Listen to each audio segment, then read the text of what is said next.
Welcome to Dig-In Buffalo. Today we're making Blue Eyed Baker's most popular item, one of my favorite pastries to make, French macarons. Dig-In Buffalo, brought to you by Dash's Market. To get the exact grams that you need for French macarons is very important, so everything here is pre-weighed. We're gonna start with our egg whites and cream of tartar, and we're gonna put that in the mixer. So you're gonna whip this until you get soft peaks, and then once you get soft peaks, you're gonna add the sugar.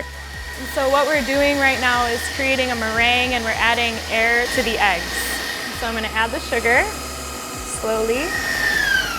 Go ahead and turn off the mixer and just feel your meringue and see how it's doing. So it's less floppy, that little peak there, and when I feel the actual meringue, it feels a lot stiffer. So now we're gonna fold the almond flour and the powdered sugar into our meringue. So we're gonna do this in thirds. So we're gonna do about a third of the almond flour powdered sugar mixture, fold it, another third, fold it, and then the final third. Now the key to folding macarons is to not release too much air, be gentle with it, and make sure you incorporate all the ingredients. I'd say the biggest mistake that people make is over folding. Make sure you're not ending up with a batter that won't give you a nice foot in the oven or get that nice fries out of them.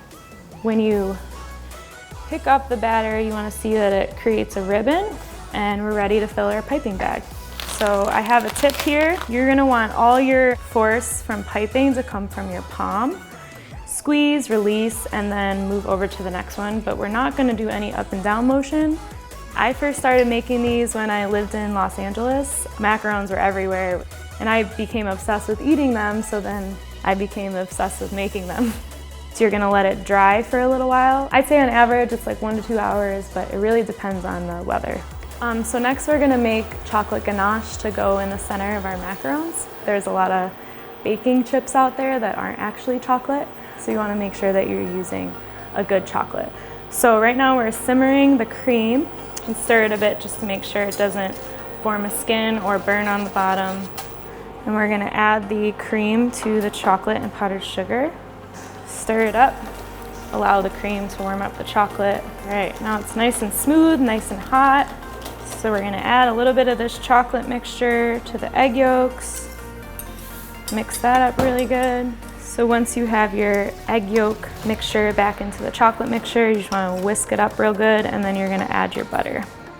If you were to try and fill your macarons just like this, it would be a big mess, so we're gonna let it cool. So these have been drying for a little while. Now when you touch it, nothing comes off, nice and dry, ready to go in the oven.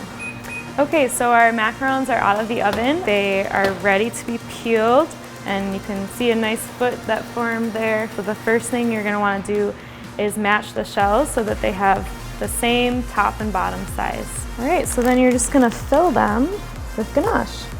I always loved to bake and always brought in sweets for my coworkers, and so it was my dream to do macarons and have that be a main part of the business, but I sort of started out with cakes and other things, and then eventually they did become our most popular item. I usually say 24 to 48 hours in the freezer. It gives the macaron some time to absorb the flavor and moisture from the filling. And voila, beautiful macaron.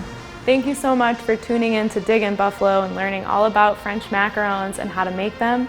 I hope you guys have fun trying it out at home, and I hope that you're able to stop by our shop at Blue Eyed Baker here in East Aurora.